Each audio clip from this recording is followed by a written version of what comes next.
칙곡의 옛 성현 말씀. 오늘은 경봉선사의 법문을 함께 살펴보겠습니다. 참선하는 것은 자기의 마음자리를 찾는 것. 경봉당 정석. 법문은 아무 말도 하지 않는 가운데 있고, 종사가 법좌에 오르기 전에 법문이 있고, 법문을 듣는 사람이 자리에 앉기 전에 있고, 종사가 무엇을 말하려 하는가 하는 생각이 일어나기 전에 있는 것이다. 이 도리를 모르니 부득이 입을 열어 무슨 말을 하게 되고, 들어야 하는데 교가에서 경전을 보고 말하는 것과 성가에서 조사종풍을 드날리는 선리적 법문과는 거리가 있는 것이다.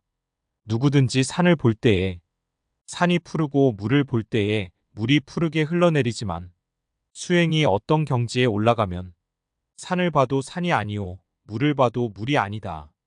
진리를 탐구하고 수행을 해야 이 말이 통하지. 자기 심리를 닦지 않는 사람은 무슨 말인지 모른다. 하지만 이것을 귀에 담아 놓으면 강철 쇳덩어리를 머금은 것과 같아서 이것을 깨달을 때에는 그 말에 개합하게 된다. 그러니 산을 봐도 산이 아니오, 물을 봐도 물이 아니라 물이 곧 산이요, 산이 곧 물이며, 더 나아가서 산은 산이요, 물은 물이니 이것이 오묘한 도리인 것이다. 우리는 몸을 아끼지만 이론적으로, 과학적, 생리적으로 따져보면 부모님의 물건이지 내 물건은 아니다. 참으로 나라고 할 수 있는 것은 이 몸을 운전하고 다니는 소소영령한 그 자리가 곧 내 몸을 운전하고 다니는 운전수며 내 주인공인 것이다. 이것을 모르는 것은 마치 남의 집에서 하룻밤을 자고도 주인을 찾지 않는 무례한이 되는 것처럼 몇십 년을 이끌고 다녀도 자기 주인공을 안 찾고 또 찾으려고 해도 힘드는 것이다. 석가열애께서도 고귀한 왕의 자리를 버리고 설산에 들어가서 이 자리 하나를 찾으셨다.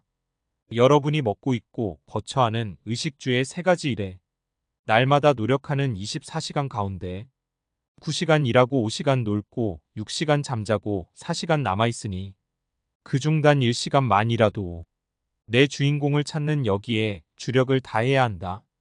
그런데 정신통일은커녕 온갖 번뇌망상이 일어나 정신은 서울로 부산으로 아들, 딸집을 찾아가 심지어는 애틋한 생각에 눈물까지 흘리게 되는 것이다. 그렇지 않으면 지나간 일, 현재의 일, 미래의 일들이 생각을 키워서 그 망상 도적이 들어 앉아 있으니, 집안에 도적이 들어 앉아 있으면 주인이 방에 들어가기도 무섭고 겁이 나서 밖으로 쫓겨나가듯 망상이 앞을 가리면 다른 것을 생각하기에 순일하지 못하다. 즉 화두가 일념으로 되지 못한다. 이것을 순일하게 하려면 우리가 수행정진을 하게 되면 찌꺼기가 가라앉고 윗물이 맑게 되는 것처럼 마음자리가 원래 고요한 자리라 자기가 흔들어서 구정물처럼 되는 것이다. 지극한 곳에 들어가 보라. 들어가려 해도 실은 잘 안 된다. 안 되지만 자꾸 하면 그런 마음이 다 쉬어져서 쉬고 쉬는 거기서 해야 한다. 여러분이 걱정을 하지 않으려 해도 소리 없이 걱정이 생겨서 내보내려 해도 안 나가고 귀신같이 들어와서 가슴을 치고 머리를 친다. 내가 항상 말하는 것처럼 기왕 우리가 이 사바세계에 나왔는데 이 사바세계를 무대 삼아 연극 한바탕 멋들어지게 하고 가자는 말이 그런 까닭이다. 항상 걱정 근심만 하고 살 바에 무엇하려 어머님으로부터 나오기는 나왔느냐 말이다. 좀 근심되는 일이 있더라도 다 털어버려야 한다. 우리 인생은 기껏 살아봐야 100년을 더 사는 사람이 없다. 그러니 지금껏 생활해온 모든 사고방식과 생활에 잘못이 있다면 다 비워버리고 참으로 바르고 산 정신으로 살아가야 한다. 근심 걱정은 물질이나 사람에 관한 것 이외에는 없는데 서로 좀 근심이 되는 일이 있더라도 불교를 믿는 사람들은 부처님의 초월한 정신에 개합하여 인생의 노선과 인생관을 확립하여야 한다.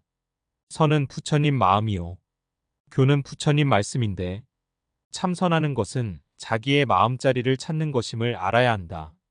의상 칙곡의 옛 성현 말씀. 오늘은 경봉 스님의 법문. 참선하는 것은 자기의 마음자리를 찾는 것을 함께 살펴보았습니다. 위 내용을 참고하셔서 여러분의 참선 공부에 활용하시길 바랍니다.